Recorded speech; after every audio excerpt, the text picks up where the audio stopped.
31 दिसंबर 2021 को जानवी अपनी दोस्त के साथ न्यू ईयर पार्टी सेलिब्रेट करने जाती है और उस पार्टी में कम से कम 10 लोग आते हैं और वो सब दोस्त थे, मतलब कि वो सारे एक दूसरे को जानते थे।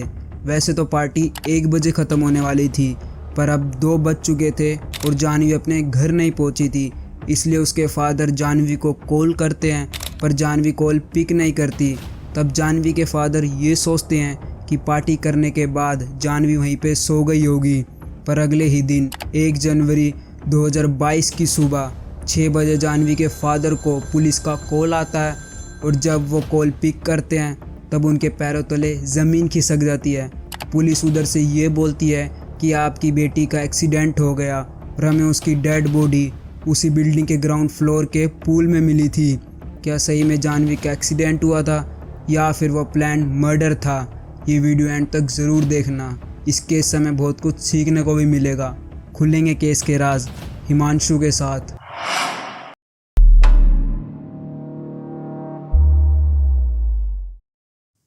उन्नीस साल की जानवी कुकरेजा वो मुंबई के सेंटा क्रूज में अपनी फैमिली के साथ रहती थी और जानवी बचपन से ही बहुत पढ़ाई में तेज़ थी। जानवी साइकोलॉजी स्टूडेंट थी और वो कुछ ही सालों बाद अब्रॉड जाने वाली थी फर्दर स्टडी के लिए। पर उससे पहले 31 दिसंबर 2021 को जानवी के फादर का बर्थडे था, तो जानवी की फैमिली और उसकी एक बचपन की फ्रेंड दिया पढ़ालकर जानवी के फादर का बर्थडे सेलिब्रेट करने वाले थे। दिया पढ़ालकर उसकी उम्र 19 साल थी और वो जानवी के घर के पास ही रहती थी। वो दोनों बचपन से ही एक दूसरे के बहुत अच्छे दोस्त थे और जानवी दिया को 15 सालों से जानती थी। यहाँ तक कि जानवी की मम्मी भी दिया को अपनी बेटी जैसी ही समझती थी, क्योंकि दिया रेगुलर जानवी के घर आती जाती रहती थी और यहाँ तक कि खाना पीना और कभी कभार तो दिया जानवी के घर पे सो भी जाया करती थी और दोनों की फैमिलीज़ भी एक दूसरे को बहुत अच्छे से जानती थी।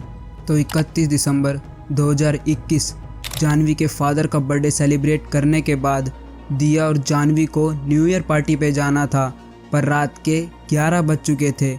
इसलिए पहले तो जानवी के फादर उसको मना करते हैं, पर दिया उनको रिक्वेस्ट करती है कि प्लीज़ जानवी को जाने दो और हम कुछ ही घंटों बाद घर वापस आ जाएंगे।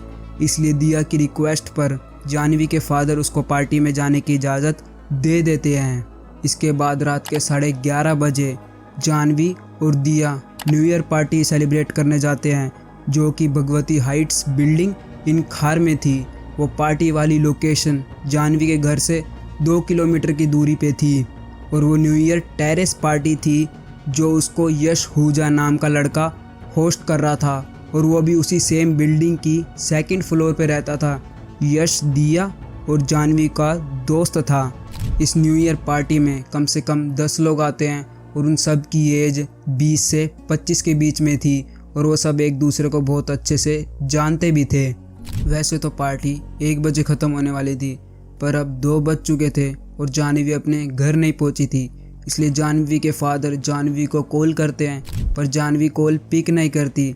तब ये सोचते हैं कि जानवी पार्टी करने के बाद अपने दोस्त यश के घर पे ही सो गई होगी और ये सोच के वो सोने चले जाते हैं। पर जब सुबह होती है 1 जनवरी 2022 सुबह के 6 बजे जानवी के फादर को पुलिस का कॉल आता है और वो ये बोलते हैं कि जितना जल्दी हो सके पुलिस स्टेशन आ जाओ।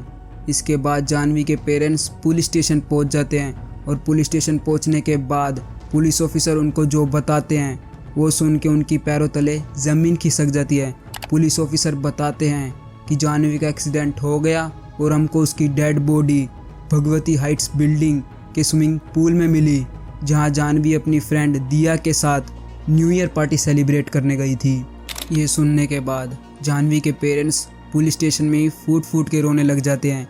एक तरह से उनकी पूरी ज़िंदगी ख़त्म हो चुकी थी। पुलिस जानवी की डेड बॉडी पोस्टमार्टम के लिए भेज देती है और फिर कुछ ही दिनों बाद जानवी की पोस्टमार्टम रिपोर्ट आ जाती है।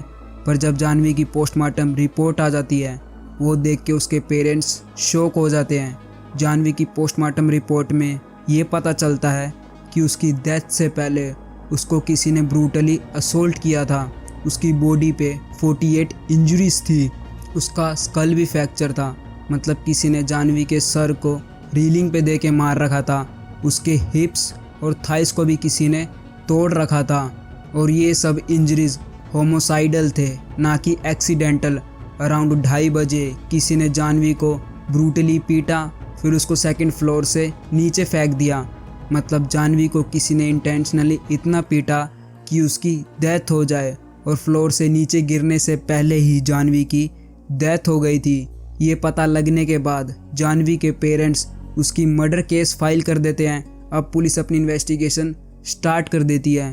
पहले पुलिस जानवी के कॉल रिकॉर्ड्स निकलवाती है, जिसमें पुलिस को पता चलता है कि 1:30 बजे जानवी ने किसी से आखिरी बार फ़ोन पे बात करी थी। इसके बाद पुलिस उसकी डिटेल्स निकलवाती है। तब पुलिस को पता चलता है कि वो नंबर जानवी की किसी फ्रेंड का था। फ़ौरन पुलिस उसके पास पहुंच जाती है और उससे जानवी के बारे में पूछताछ करती है। तब वो बताती है कि जानवी फ़ोन पे बहुत रो रही थी और उसने मुझसे ये कहा था कि मुझे दिव्या से बहुत डर लग रहा है और वो शायद मेरे खिलाफ़ कुछ प्लान कर रही है। इससे ज़्यादा मेरी जानवी से कुछ बात नहीं हुई थी, बस मेरी जानवी से इतनी ही बात हुई थी। इसके बाद पुलिस उन सब से पूछताछ करती है जो उस रात पार्टी में आए थे। और पूछताछ करने के बाद पुलिस को एक लड़के से पता चलता है कि जानवी का मर्डर किसने और क्यों किया था। पर आखिर वो था कौन और आखिर क्यों किसी ने जानवी का मर्डर किया होगा।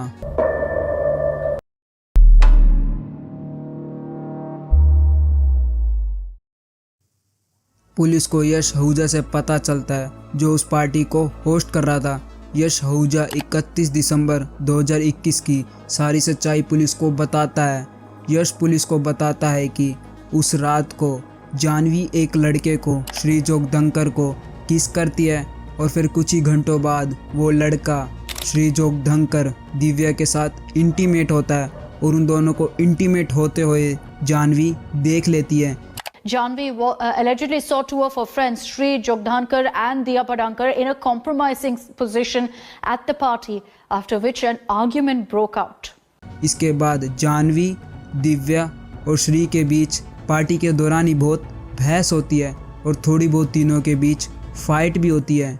फिर जानवी वो पार्टी छोड़ के चली जाती है, पर उसके पीछे पीछे दिव्या और श्री भी आ जाते हैं। पर 5th फ्लोर पे पहुंचने के बाद दिव्या और श्री जानवी को बहुत मारते हैं और जानवी भी अपने आप को बचाने की कोशिश करती है, पर वो दोनों उस पर बहुत भारी पड़ते हैं। यहाँ तक कि श्री जानवी का सर रीलिंग पे दे के मारता है। दिव्या और श्री जानवी को मारते मारते 2nd फ्लोर तक ले आते हैं और इस वक्त तक जानवी अधमरी हो चुकी थी। वो दोनों मिलके उसको 2nd फ्लोर से नीचे फेंक देते हैं और जानवी का मर्डर करने के बाद वो दोनों ऊपर जाते हैं और फिर वापस पार्टी करने लग जाते हैं। वो सबको ये बताते हैं कि जानवी अपने घर चली गई। फिर दिव्या अपनी ही चाइल्डहुड फ्रेंड का मर्डर करने के बाद खाना खाती है और यश के घर ही सो जाती है। मतलब कि दिव्या की बॉडी लैंग्वेज एकदम रिलैक्स थी और चिल थी। मतलब उसको देख के कहीं से भी नहीं लग रहा था कि वो जस्ट अभी अपनी फ्रेंड का मर्डर करके आई है। और इन्वेस्टिगेशन के दौरान पुलिस को उस बिल्डिंग के 5th फ्लोर पे जानवी का ईयरिंग मिलता है और एक पैर का शू भी मिलता है और उसके दूसरे पैर का शू ग्राउंड फ्लोर पे था। पुलिस को सीढ़ियों पे किसी का ब्लड भी मिलता है। इसके बाद पुलिस वो ब्लड सैंपल फोरेंसिक लैब भेज देती है और जहाँ पार्टी हो रही थी वहाँ पे पुलिस को दारू की बोतल और ड्रग्स भी मिले थे। मतलब कि उस पार्टी में लोगों ने ड्रग्स भी लिए थे। इसके बाद फोरेंसिक रिपोर्ट आ जाती है। तब पुलिस को पता चलता है कि वो ब्लड किसी और का नहीं, जानवी का ही है। इससे ये पता चलता है कि जानवी का कोई एक्सीडेंट नहीं, मर्डर था। पुलिस के मुताबिक जानवी और श्री रिलेशनशिप में थे, पर दिव्या भी श्री को पसंद करती थी और श्री था प्ले बॉय, इसलिए उस रात को वो दोनों के साथ फिजिकल होता है। और दिव्या जानवी को नापसंद करती थी इस चीज़ को लेकर। मतलब दिव्या ने अपने प्यार के लिए उसने 15 साल की दोस्त का इतनी बेरहमी से मर्डर कर दिया था। और इन तीनों के बीच लव ट्रायंगल था। लव ट्रायंगल की वजह से जानवी को अपनी जान गंवानी पड़ जाती है। पर जानवी की मदर आज भी यही बोलती है कि जानवी और श्री के बीच कोई रिलेशनशिप नहीं था, वो दोनों बस अच्छे दोस्त थे, इससे ज़्यादा दोनों के बीच कुछ नहीं था। जानवी की मां का दावा है कि श्री और उनकी बेटी सिर्फ दोस्त थे, जबकि दूसरी आरोपी दिया उनकी बेटी की तरह थी। इसके बाद पुलिस श्री के बारे में पता लगाती है तब पुलिस को पता चलता है कि श्री तो हॉस्पिटल में एडमिट है क्योंकि उसके हाथ और थाइज इंजर्ड थे। ये सुनने के बाद पुलिस कंफर्म हो जाती है और अब पुलिस श्री और दिव्या को अरेस्ट कर लेती है और उन दोनों से जाह्नवी के मर्डर के बारे में पूछताछ करती है। Now, the two friends have been arrested by Mumbai police. The police officials said that Jahnvi was brutally assaulted and suspect that the accused might have dragged her from the 5th floor to the ground floor or thrown her from the 2nd floor. तब वो दोनों साफ इनकार कर देते हैं कि उनको जाह्नवी के मर्डर के बारे में कुछ नहीं पता और ना ही उन दोनों ने जाह्नवी का मर्डर किया था। और यहाँ तक कि दोनों आज तक साफ इनकार करते हैं कि उनका जाह्नवी के मर्डर से कुछ लेना देना नहीं है, पर फिर भी पुलिस दोनों को अरेस्ट करती है और दोनों पे असॉल्ट और मर्डर के चार्जेस लगाती है। फिलहाल तो केस होल्ड पे है, पर दिव्या बेल पे बाहर है और श्री जेल में है। इस केस से तो ये सीखने को मिलता है कि हमारे पेरेंट्स जो भी बोलते हैं वो सही बोलते हैं। जाह्नवी के पेरेंट्स उसको मना कर रहे थे पार्टी में जाने के लिए, पर वो नहीं मानती और पार्टी में चली जाती है। और दोस्तों को अपने घर वालों से ऊपर नहीं रखना चाहिए, वरना दोस्ती का एंड ऐसे ही होता है। इस केस को लेके आपका क्या कहना है कमेंट करके ज़रूर बताना। Thanks for watching.